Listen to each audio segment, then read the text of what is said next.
Yeah, Jonathan, when I told him I wanted to speak on this, he was IMing me and he said, I don't know, that sounds too much like a sermon. Can we like spice it up? Can you call it something else? He had some crazy title and I said, well, we could change the name a little, I guess. But then I thought about it a little and I said, well, you know what, it kind of is like a sermon. So I wanted to keep it, because usually I'm teaching SEO and I'm telling you how to do this, how to do that. So I wanted to, for me, to do something a little bit different tonight. So you guys are the guinea pigs.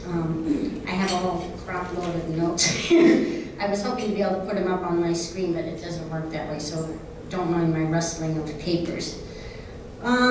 So let's get started here. It's not going to be that long of a presentation, I don't think. We'll see how it goes. So afterwards we can talk about some other stuff, or I can take questions. We'll have plenty of time, I think. But basically, the key message to this talk is that I want you guys to, as a responsible search marketer, be able to add value to the search engines as well as to your clients and your own businesses. That's really the message that should come out of this. While it's easy to understand why you want to add value to your own businesses and to your clients, you might not really quite understand why you want to add value to the internet as well. So who here's a black hat spammer? Nobody, Jonathan? Nobody wants to admit it. I can't decide if I want to put my glasses on so I can see you or I can't do both at the same time, so I might be doing this. Alright, well, who here uses the internet? Anybody? Oh, a few people. And how many people use Google? Alright, a few of you use Google as well. So, what kind of stuff, what do you use Google for? For what? PPC. But as a searcher, people are searching Google, you use it to find stuff that you want, you're using it to get information, to research stuff.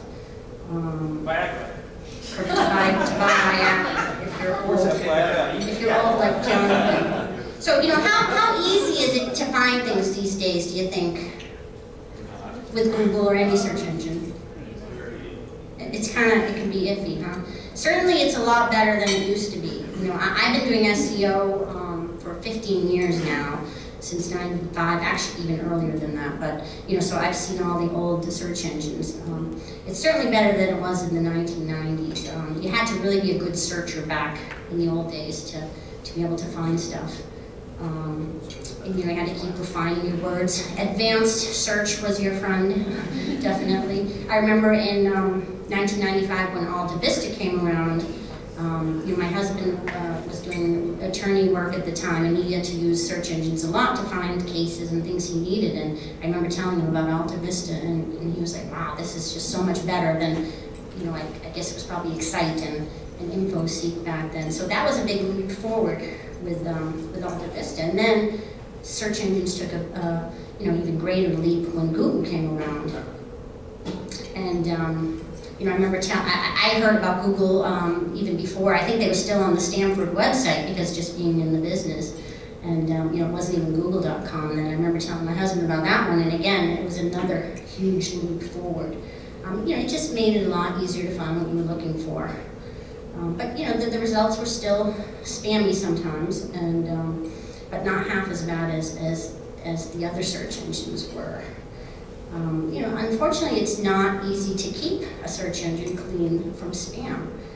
Google does a good job of it, but they're still riddled with it today. A couple of years ago, let me switch sides here. Oh, I was supposed to have this one on before. A couple of years ago, Google's CEO, Eric Schmidt, said, he was quoted as having said, there's a danger of the internet becoming a cesspool. Well, I think it's not a danger. I think it is already a cesspool. And unfortunately, a big reason for that is SEOs. And people always get mad when SEOs get a bad rap, but it's true. A big reason for it is SEOs. Look at what Google thinks. Oh, I'm missing all my slides here. This is the cesspool slide. That's Eric Schmidt cleaning up the.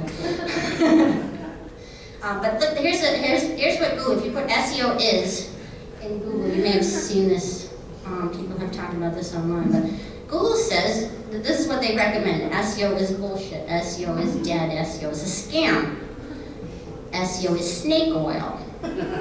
Oh, SEO is important, there we go, but it's like the sixth one. SEO is a joke, SEO is crap. But guess what? Most of SEO is bullshit and crap and all that other stuff. Or what I have called in the past a boondoggle. I don't know if you saw, I wrote an article about SEO being a boondoggle. A boondoggle simply means that it's to do useless or wasteless or wasteful or trivial work. Or as the Wikipedia definition, a boondoggle is a project that wastes time and money. And unfortunately, a lot of what people are passing off as SEO is exactly that. I had a gentleman came to one of our classes, our SEO classes, and he was telling me how he had gone to another SEO firm, a big firm that you probably all heard of, and the first thing they had him do was change all his URLs. That was going to make all the difference to his website, change them all to the keywords in his URLs. And then, of course, he had to get his content certain keyword density, 6.925678%, because that's the keyword density formula. And then he had to get his title tags to the right keyword density according to the SEO tool that they were using. And, so he did all this stuff. It took, however long, months or hours or days, whatever it might have been. And of course, he had to get those meta keyword tags in good order. Guess what the end result was after all this work? Nothing, exactly. Nothing at all. No additional search engine traffic, no increase in sales. This is why he was at our class trying to, well, now what can I do? But it cost him lots of money, lots of thousands of dollars, I believe, and a lot of time wasted with nothing happening. To me, if that's not the quintessential boondoggle, I don't know what is. I had another client way back in 2000 that had previously used somebody else, and he said, I should have just taken that money out of my pocket. Oops, I'm back to here it is, and lit it on fire. Because it would have done as much as as what his SEO had done for him. And, and that was way back in 2000, but this still happens every day, all the time, and even more so now, I think, because SEO is even harder to do. There's more competition. It's just a lot harder, so it's even more common to see this stuff happening. And, I know this because we have people call us all the time, and, Pauline can attest to this. They call us all the time, and they've already gone through, say, two or three other SEO companies, and they're already mad. They call. They're like, how do I know I can trust you? Why? How do I know you're not going to just, do the same thing, nothing, as the other SEO companies? And like, well, you called us. We didn't call you. We're not cold calling people, but they're already mad at us. Here we go. And we didn't do anything. We were not the ones who spent all their money, and they got nothing in return. So, they see us, they see SEOs because they've been burned as the equivalent as the used car salesman. It would be sad, and it would be a shame, again, if it wasn't so true. That if it was, if there weren't so many SEO companies out there doing this. I see website after website that I look at that were supposedly optimized by professional SEO companies that still have the same title tag on every single page of the site. Like it's the company name. You still see that all the time. I've seen websites all the time, I'm sure you have too, that are stuffed full of keywords for SEO purposes. Well, we just put those there for SEO purposes. Well, I never knew that stuffing keywords was an SEO technique. It's not one that we've ever used. They might be visible on the page, they might be invisible on the page. And I realize that part of the problem is that SEO is a guessing game. It's sort of this black box that you don't really know exactly what to do. So it is a guessing game, and we're all guessing all the time. And a lot of SEO is based on what people just read on forums, in newsletters, or what they hear at conferences. And you know, people hear it and they assume it will work for every website, what they hear somebody else did on their website. But that's not the way SEO works. It's different. Every website needs something different. So you know, a lot of the things people take for granted of what SEO isn't always helpful at all. And we can talk about some of these things, some of these boondoggles and myths after you know, after the presentation if we have time, which I think we probably will. So, you know, since I've been doing this stuff so long, I've seen firsthand where things that I thought were helpful to SEO aren't all that helpful, or maybe perhaps they'd stop being helpful, perhaps they were at one time. But, you know, I would find that out because I usually would make recommendations to clients. You might give them a long list of recommendations, but, you know, a lot of times they can only do 3 or 5 or whatever. They couldn't do them all. And so you realize, they still did pretty well, even just doing 3 or 5. It really helps. So it does make you question, well, did they really even need to do these other things? Are those other things even going to make a difference? Maybe those other things are just boondoggles. So, you know, that certainly makes you question your own recommendations when that happens as well. For instance, take header tags, H1, H2, H3 tags.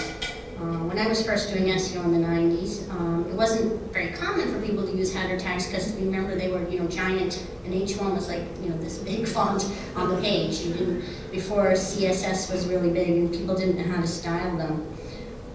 So, you know, it wasn't that common. A lot of the content management systems didn't have them built in like they do today. So, you know, a lot of clients couldn't put those into their websites, and I realized it didn't seem to make all that much difference.